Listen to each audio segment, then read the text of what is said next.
ज्या प्रकारे या प्रकरणाकडे बघतोय त्याच प्रकारे जर पोलिसांनी या प्रकरणाकडे बघितलं तर कदाचित जो आरोपी आहे तो या समाजामध्ये दिसला नसता। आता बातमी पुणे जिल्ह्यात नाही, भोरमधील नसरापूर येथे एका 4 वर्षाची मुलीवरती अत्याचार करून तिची निर्घृण हत्या करण्यात आली आहे। नमस्कार मित्रांनो, जे महाराष्ट्र आज परत एकदा अशा मुद्द्यावरती बोलावं लागतंय जो मुद्दा अतिशय घाणेरडा, अतिशय गलिच्छ आणि निंदनीय आहे। मित्रांनो, तारीख होती 1 मे, ज्या दिवशी महाराष्ट्र दिन होता आणि त्याच महाराष्ट्र दिनाच्या दिवशी एका 65 वर्षाच्या दरिंदर नराधमानं एका 4 वर्षाच्या चिमुरडीवरती अत्याचार करून तिला मारून टाकलं। 65 वर्षीय नराधमानं मुलीची दगडानं ठेचून हत्या केली आणि मृतदेह शेणाच्या ढिगाऱ्याखाली लपवला। मित्रांनो, सुट्टी आहे म्हणून ही 4 वर्षाची चिमुरडी तिच्या आजीकडे आली होती, पण तिला तरी काय माहिती की तिच्या आजीकडे आल्यानंतर ती शेवटचं जीवन जगणार आहे, कारण तिच्यासोबत जे घडलंय ते अतिशय खालच्या पातळीचं आहे। मित्रांनो, एका 65 वर्षाच्या गिधाडानं त्या चिमुरडीला तुला गाईचं वासरू दाखवतो असं म्हणून गोठ्यामध्ये नेलं आणि तिच्यावरती अत्याचार केला।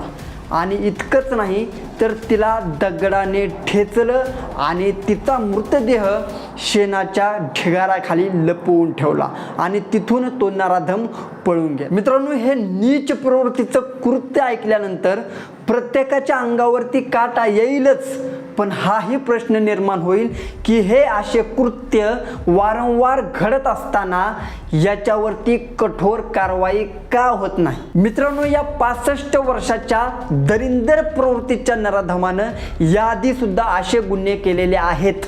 याने याआधी सुद्धा 75 वर्षाच्या महिलेवरती अत्याचार केल्याप्रसंगी याच्यावरती गुन्हा आहे। एवढंच नाही तर स्वतःच्या भावाच्या मुलीवरती म्हणजेच याच्या पुतणीवरती सुद्धा याने अत्याचार केल्याप्रकरणी याच्यावरती गुन्हा आहे। मग एवढे गुन्हे याच्यावरती असताना पोलिसांनी याला समाजामध्ये मोकळा सोडलाच कसा, हा सगळ्यात मोठा प्रश्न आहे। कारण संध्याकाळी घटना काही 3:30-4 वाजताच्या दरम्यानची आहे आणि 5:15 वाजता ज्यावेळी पोलिसाकडे हे रिपोर्ट झाला तर तातडीने आम्ही त्याचा शोध सुरू केला, आरोपीचा शोध सुरू केला आणि 1 ते 1.5 तासाच्या दरम्यान आम्ही हे आरोपी जे आहे त्याला ताब्यात घेतला। मी मागच्याच एका व्हिडिओमध्ये म्हटलं आहे आणि या व्हिडिओमध्ये सुद्धा म्हणतोय की पोलिसांच्या ताब्यात आरोपी गेला म्हणजे प्रकरण संपलं असं होत नाही, कारण हे जे प्रकरण आहेत हे वारंवार घडतच राहणार आहेत जोपर्यंत याच्यावरती कठोर कारवाई होत नाही। या असले जे कृत्य करणारे जे आहेत यांच्यावरती काहीतरी कठोर कायदा येत नाही तोपर्यंत हे प्रकरण थांबणार नाही। कारण हे असं प्रकरण मागच्याच 1-2 आठवड्याखाली आलं होतं, त्याच्याच मागच्या 1-2 आठवड्याखाली आलं होतं, त्याच्याच मागच्या 1-2 आठवड्याखाली आलं होतं।